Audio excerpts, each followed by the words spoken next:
There are places in this world where shadows breathe and silence speaks, where the line between reality and nightmare dissolves, leaving behind a darkness that whispers secrets we were never meant to hear. Tonight I invite you to journey beyond the veil of the ordinary, to a realm where fear isn't just a fleeting feeling, it's a living, breathing entity. These are the stories of the unspeakable, the unthinkable, and the utterly horrifying. But beware, once you open the door to the unknown, there's no turning back. Welcome to Cryptic Realm. The fight with Sarah was intense. Nathan slammed the front door, muttering under his breath, "I can't take this anymore." He jumped into his car and drove off, his knuckles white on the steering wheel. It was late, the streets were empty, and the tension in his chest made him drive faster than he should. Without any destination, Nathan kept going. The further he drove, the darker the roads became. Eventually, he reached a junction he didn't recognize. He hesitated for a moment, but decided to keep going, too angry to care where he ended up. The city lights faded into the distance, replaced by the looming shadows of trees on either side. He hadn't seen another car in over 30 minutes. A creeping unease settled in his chest, but he pushed it aside, muttering, "It's just a quiet road, nothing more." The forest around him grew thicker, the road narrower. The shadows seemed to dance in his peripheral vision, and the silence was deafening. Then, up ahead, Nathan saw something or someone. A man was walking along the side of the road. His clothes were old and tattered, and his gait was slow and unnatural. Nathan squinted, trying to make sense of what he was seeing. As his car got closer, his breath caught in his throat. The man had no head. Nathan's foot slammed on the accelerator. His heart pounded as he sped past the figure, refusing to look in his rearview mirror. "What the hell was that?" he whispered to himself, his hands trembling on the wheel. He drove faster, the eerie encounter gnawing at his mind. Minutes later, he saw another figure up ahead, this time sitting at a lonely bus stop. The man looked normal, hunched over as though he'd been waiting for hours. Nathan hesitated but pulled over. He rolled down the window. "Hey, need a ride?" The man looked up, his face pale and drawn. He nodded silently and climbed into the passenger seat. Nathan felt a strange relief at having company. "Where are you headed?" he asked. "Just up the road," the man replied, his voice low and calm. They start to chat. The man asked Nathan, "Do you know about this forest?" Nathan said, "No." "Well," the man started telling a story. "Long time ago, there was a Officer Jacob Hart. He wasn't the kind of man who snapped easily. For 10 years, he'd served as a dedicated police officer, a steady presence in his community. But tonight, the line between duty and rage blurred beyond recognition. It all started with a text message. Jacob had been sitting in his patrol car when his phone buzzed. It wasn't from dispatch. It was a photo forwarded anonymously. His wife, Laura, laughing in a cozy cafe booth, her hand on another man's arm. The man was Alex Reed, someone Jacob recognized instantly, a smooth-talking bartender with a reputation for trouble. Rumors of Alex's affairs had floated around town, but Jacob had never imagined his wife would fall into his orbit. Heart pounding, Jacob stormed home after his shift. Laura admitted to the affair, tears streaming down her face as she begged for forgiveness. But all Jacob could see was Alex's smirk in that photo, his wife's betrayal seared into his mind. Fueled by anger and humiliation, Jacob sought Alex out. He found him late that night, lingering outside a bar on the edge of town.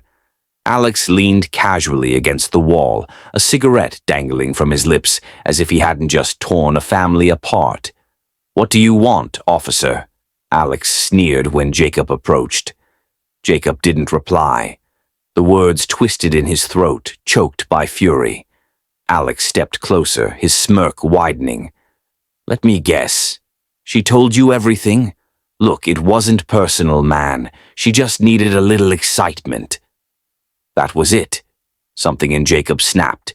He shoved Alex against the wall, his fists flying before he even realized what he was doing. Alex fought back, throwing wild punches, but he was no match for Jacob's years of training. In the heat of the struggle, Alex grabbed a broken beer bottle from the ground and swung. Instinctively, Jacob pulled his gun. "Drop it," he shouted, but Alex didn't. The shot echoed through the alley, and Alex crumpled to the ground. For a moment, Jacob stood frozen, staring at the body. Blood pooled around Alex, staining the cracked pavement. Jacob's breaths came fast and shallow. This wasn't self-defense. Not really. And if anyone found out the real reason for the confrontation, his career and his life would be over. Acting on impulse, Jacob dragged Alex's body to his patrol car and drove into the darkness. The thick forest at Black Hollow Woods loomed ahead, the perfect place to hide a secret. Under the shroud of towering trees, Jacob dug a shallow grave.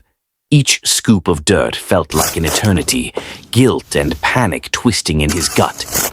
As he buried Alex, he whispered a shaky apology, though he wasn't sure who he was apologizing to, Alex, his wife, or himself.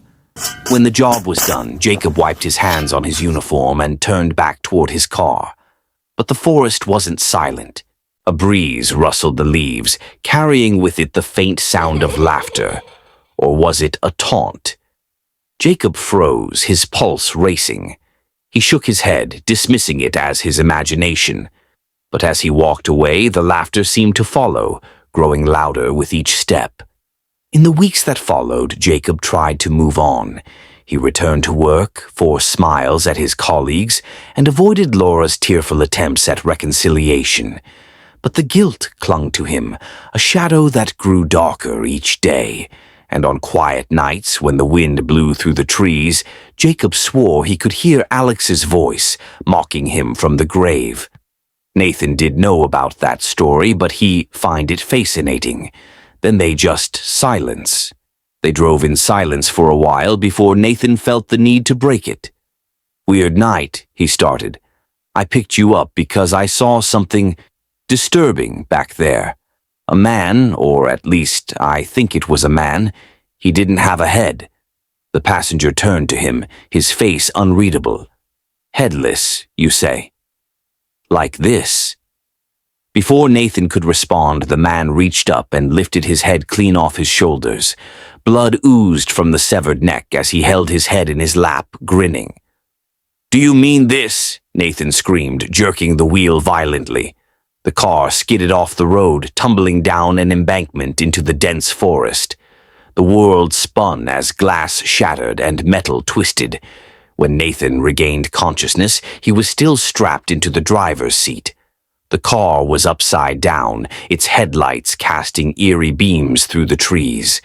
Pain shot through his body as he struggled to move. "Help!" he croaked, his voice weak.